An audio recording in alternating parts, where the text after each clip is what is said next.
Story with Binaca. सुनिए कहानी Binaca की जुबानी। तो लीजिए हाजिर है खुशवंत सिंह की कहानी मेरी मृत्यु।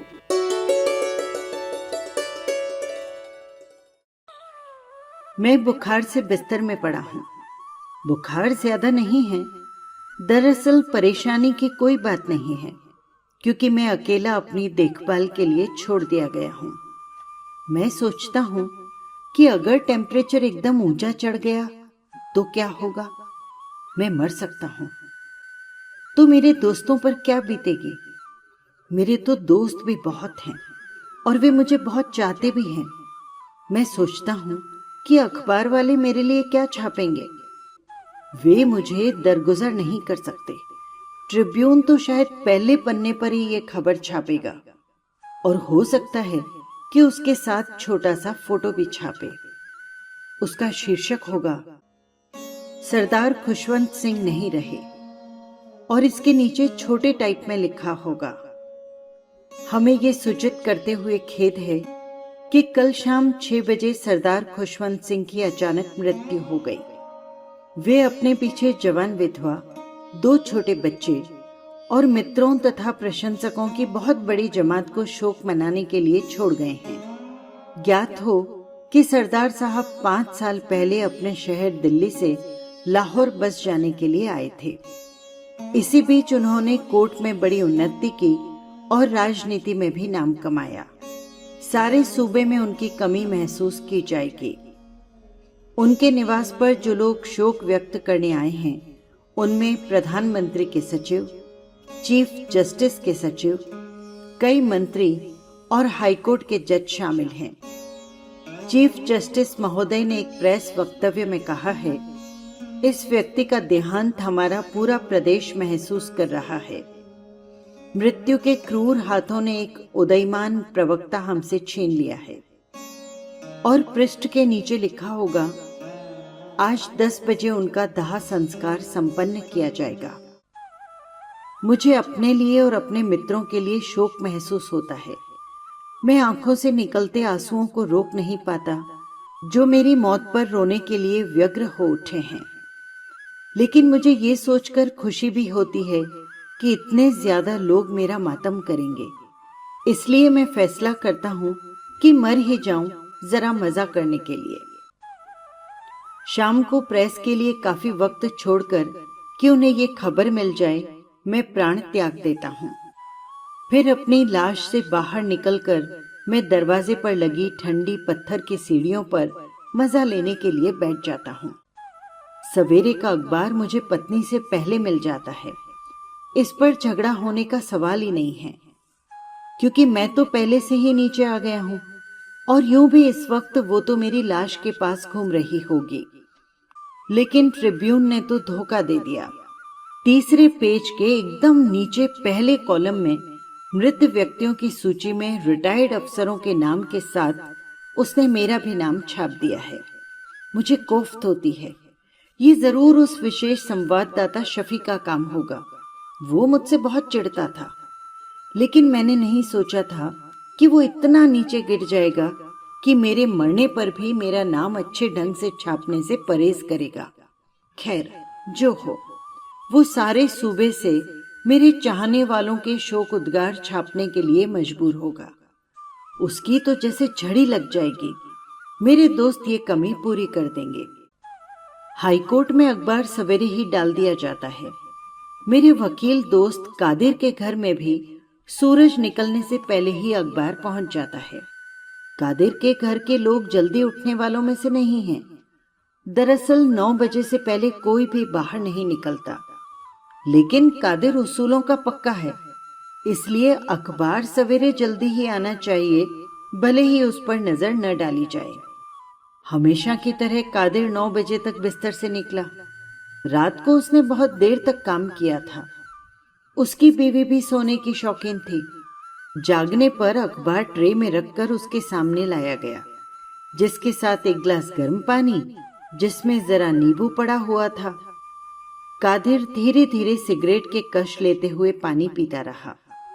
पेट साफ करने के लिए ये काम भी जरूरी होता है। उसने लेटे लेटे ही सुर्खियों पर नजर मार ली थी। पूरी पढ़ाई तब शुरू होती थी जब सिगरेट और नींबू पानी का असर दिखाई देने लगता। मेरे साथ क्या हुआ इसका ज्ञान उसे शौचालय में होना था। हाजत होते ही कादिर एक हाथ में अखबार पकड़े और निचले होठ में सिगरेट दबाए बाथरूम में घुसा। आराम से बैठकर उसने अखबार पढ़ना शुरू किया और कुछ देर बाद कम महत्व की खबरों पर उसकी नजर गई। जब उसने पेज 3 के कॉलम का यह हिस्सा देखा तो क्षण भर के लिए उसने सिगरेट पीना बंद कर दिया। बहुत ही कम समय था ये। क्या वो एकदम उठे और बीवी को आवाज दे? नहीं, उसने तय किया कि ये सही नहीं होगा।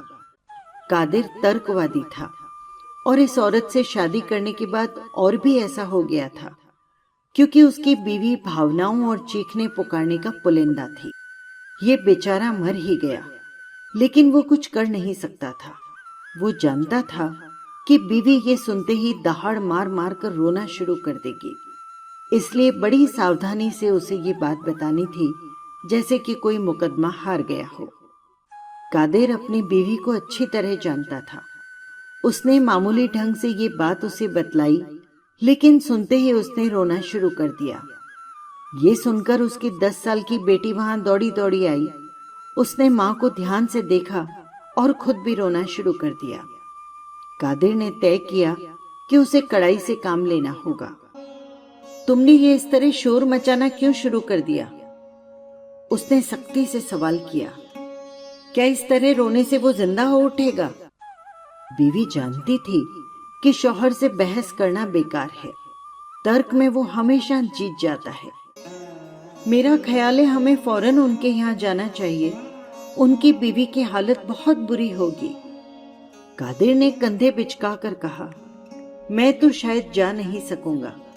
मैं उसकी बीवी नहीं, विधवा को जरूर ढांढस बंधाना चाहूंगा, लेकिन मेरा पहला फर्ज अपने मुवक्किलों के लिए बनता है। मुझे आधे घंटे में कचहरी पहुंचना ही है। कादिर दिन भर कचहरी में रहा और उसका परिवार भी घर पर ही बना रहा। शहर के बड़े वाले पार्क से थोड़ी दूर मेरा दूसरा दोस्त खोसला रहता है। ये उच्च वर्ग लोगों के रहने की जगह है और उसके परिवार में पत्नी, 3 बेटे और 1 बेटी है।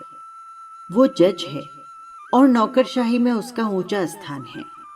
खोसला सुबह जल्दी उठने वालों में से है। उसे जल्दी उठना पड़ता है क्योंकि यही वक्त है जिसे वो अपना कह सकता है। दिन में तो वो कचहरी में रहता है, शाम को वो टेनिस खेलता है और फिर कुछ समय उसे बच्चों के साथ और पत्नी से बातचीत करने में बिताना पड़ता है। उससे मिलने वाले भी तो बहुत आते हैं क्योंकि वो काफी लोकप्रिय है और लोकप्रियता उसे पसंद भी है। फिर वो महत्वाकांक्षी भी है। बचपन में वो अपने को बहुत होशियार समझता था। युवा होते ही उसके सिर के बाल गिरने शुरू हो गए और फिर सिर से गंजा हो गया। उसने सोचा कि ये उसके चतुर होने का ही परिणाम है। हो सकता है कि वो जीनियस भी हो। वो शीशे में अपनी खोपड़ी को देखता है और सोचता है कि भाग्य ने उसे जरूर किसी बड़े काम के लिए बनाया है, इसलिए वो खूब मेहनत करता। उसने बहुत से स्कॉलरशिप प्राप्त किए और सिविल सर्विस में सर्वोपरि स्थान हासिल करके अपनी शिक्षा को पूर्ण किया। देश की सबसे कठिन प्रतियोगी परीक्षा में सबसे आगे रहकर उसने अपने आत्मविश्वास को प्रमाणित कर दिया। कई साल तक वो अफसरी जीवन का सुख और संतोष लूटता रहा। वो कोशिश भी करता कि लोग उसे देखकर कहें कि ये कितना सफल व्यक्ति है। 1 वर्ष बाद उसका ये संतोष समाप्त होने लगा।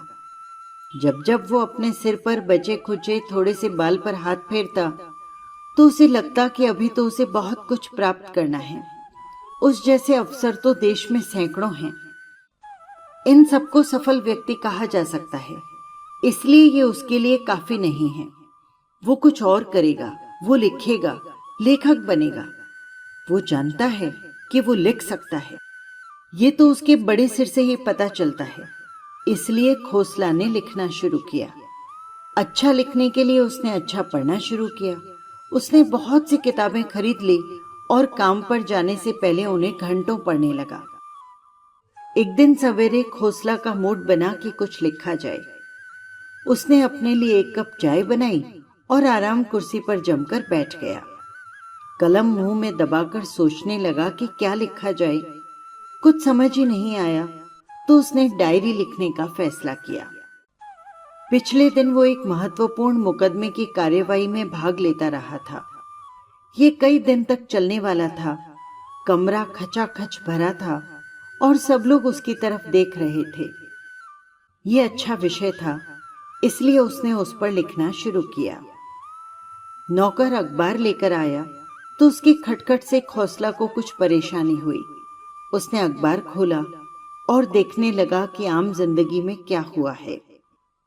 खोसला की रुचि देश और दुनिया की खबरों में ज्यादा न होकर समाज की खबरों में थी, यानी किसकी शादी हुई, कौन पैदा हुआ और कौन मर गया। इसलिए उसने सबसे पहले तीसरा पन्ना खोला और पहले कॉलम पर नजर डाली तो एकदम चौकन्ना हो उठा।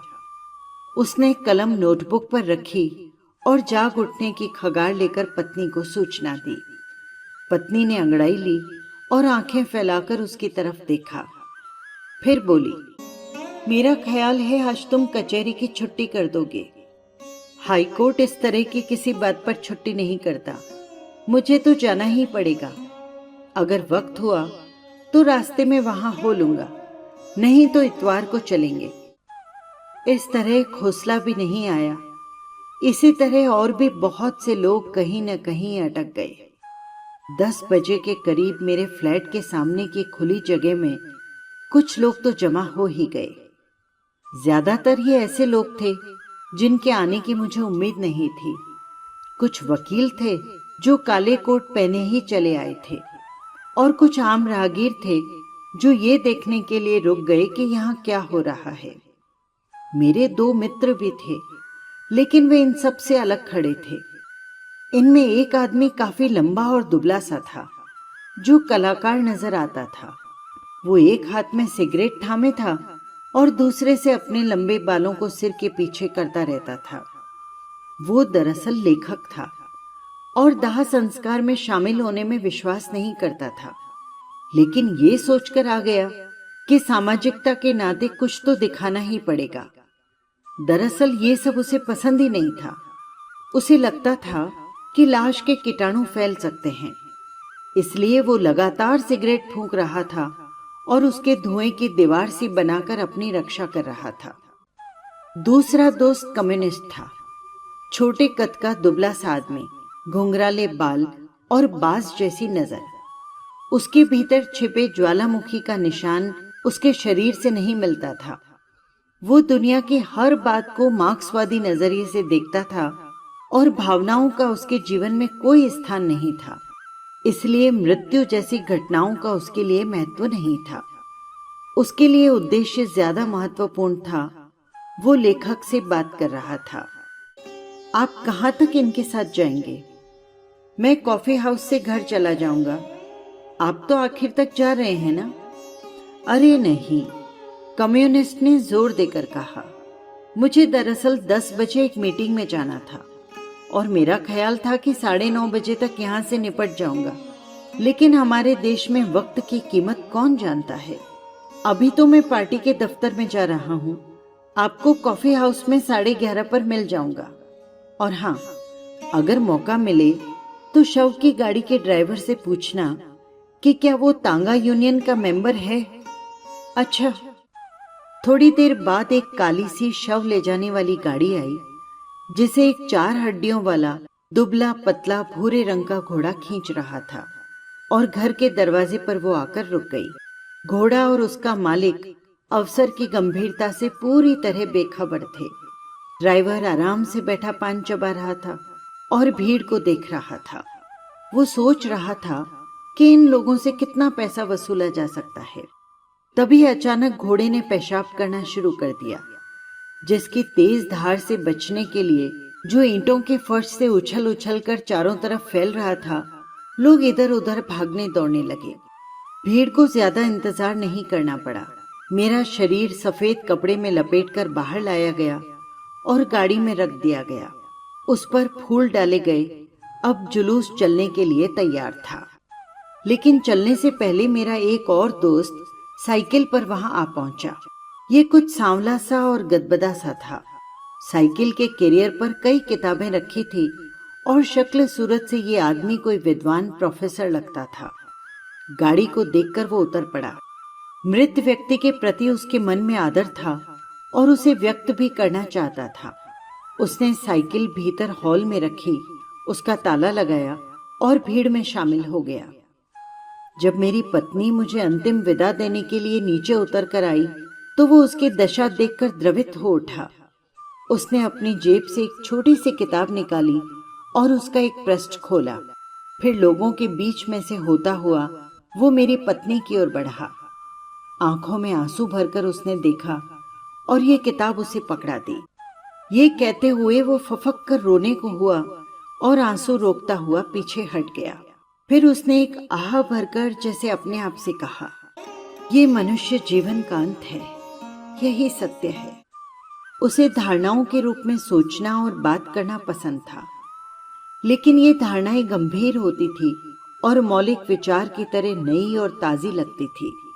वो अपने से बोला, बुलबुले की तरह क्षणिक है हमारा जीवन, लेकिन कोई एकदम मरकर गायब नहीं हो जाता। पदार्थ नष्ट नहीं होता, वो केवल रूप बदलता है। गीता में ये बात बड़े खूबसूरत ढंग से कही है।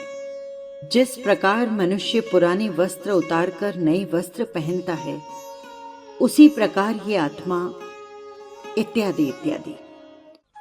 प्रोफेसर विचारों में डूब रहा था। वो सोच रहा था कि अब उसके मृत मित्र ने क्या कपड़े पहन लिए होंगे। उसके पैरों से कुछ टकराया तो उसके ये विचार भंग हुए। एक कुत्ते का पिल्ला वहां आ गया था और उसके पजामे और टांग को चाटता हुआ ऊपर देख रहा था। प्रोफेसर दयालु प्राणी था। वो नीचे झुका और पिल्ले को दुलारने लगा। पिल्ले ने उसका हाथ चाटना शुरू कर दिया। प्रोफेसर का दिमाग परेशानी से कुछ सोच रहा था। उसने शव पर एक नजर डाली और फिर इस गुलगुले पिल्ले को देखा। ये भी ईश्वर की सृष्टि का अंग था। जिस तरह मनुष्य पुराने कपड़े उतारकर दूसरे पहन लेता है, उसी प्रकार आत्मा नहीं। उसने अपने से कहा, ऐसे अनोखे विचार नहीं, उसे ऐसा नहीं सोचना चाहिए। लेकिन वो अपने मस्तिष्क को रोक नहीं पा रहा था। यह असंभव नहीं है, गीता भी यही कहती है। ये सोचकर वो फिर नीचे झुका और पिल्ले को और भी ज्यादा प्यार करने लगा। जुलूस चल रहा था। मैं शीशे की कोठी में बंद परेशानी महसूस कर रहा था। मेरे पीछे आधा दर्जन लोग चल रहे थे। सब नदी की तरफ जा रहे थे। जब तक ये मुख्य सड़क से गुजरा, मैं स्वस्थ महसूस करने लगा। कुछ वकील हाईकोर्ट से निकल रहे थे। मेरा लेखक मित्र कॉफी हाउस से अलग हो गया था। वो अभी भी सिगरेट पी रहा था। कॉलेज आने पर प्रोफेसर ने मुझ पर आखिरी नजर डाली। कुछ देर मेरी तरफ देखता रहा, फिर तेजी से क्लास में घुस गया।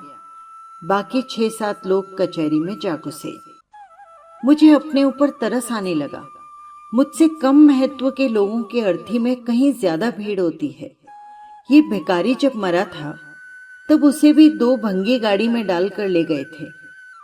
अब मेरे साथ एक ही आदमी गाड़ी का ड्राइवर था, जो ये भी नहीं जानता था कि वो कितने लोकप्रिय व्यक्ति को उसकी अंतिम यात्रा पर लिए जा रहा है, और घोड़ा तो बस काबू से बाहर ही हुआ जा रहा था।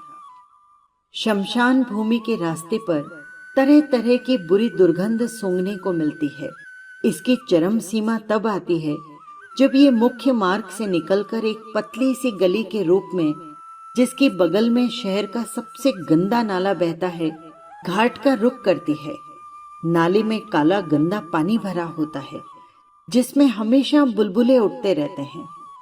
मेरा सौभाग्य था कि मुझे अपनी मृत्यु के बाद मिलने वाले सम्मान की गलतफहमी पर चिंतन करने का थोड़ा सा समय प्राप्त हुआ।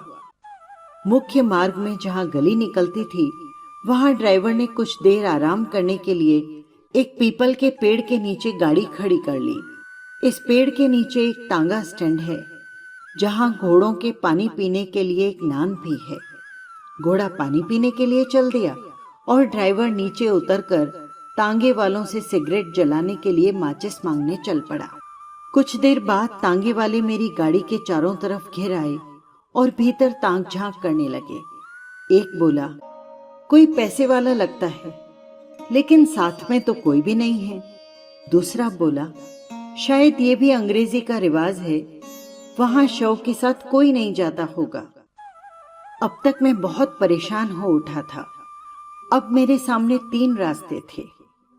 एक, शमशान भूमि में जाकर आग में जल जाऊं, जिसके बाद शायद कोई बेहतर जन्म ले सकूं। हालांकि संभावना यही है कि ऐसा कुछ नहीं होगा और मैं शून्य में विलीन हो जाऊंगा। दूसरा रास्ता ये है जो इसी सड़क से दाहिनी तरफ मुड़ जाता है। ये शहर का वो हिस्सा है जहां रंडियां और बदनाम लोग रहते हैं। ये शराब पीते हैं, जुआ खेलते हैं, रंडीबाजी करते हैं। ये अपनी तरह की एक अलग ही दुनिया है जिसमें इंद्रियों का सुख सबसे ज्यादा लूटने की कोशिश की जाती है। तीसरा रास्ता ये है कि वापस लौट जाऊं, लेकिन इसका फैसला करना मुझे मुश्किल लगा। ऐसी स्थितियों में सिक्का उछालकर देखना अक्सर काम आता है, इसलिए मैंने सिक्का उछालने का फैसला किया। चित पड़ा तो मैं दूसरी दुनिया की तरफ चल पड़ूंगा। पट पड़ा तो इन इंद्रिय भोग करने वालों में शामिल हो जाऊंगा। और अगर सिक्का न चित पड़ा न पट और सीधा उठकर खड़ा हो गया तो मैं पुरानी दुनिया में वापस लौट जाऊंगा, जिसमें न उत्साह है और न जिंदा रहने की चाहत।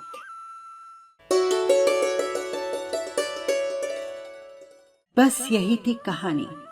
आपको कैसी लगी कमेंट बॉक्स में जरूर लिखिएगा।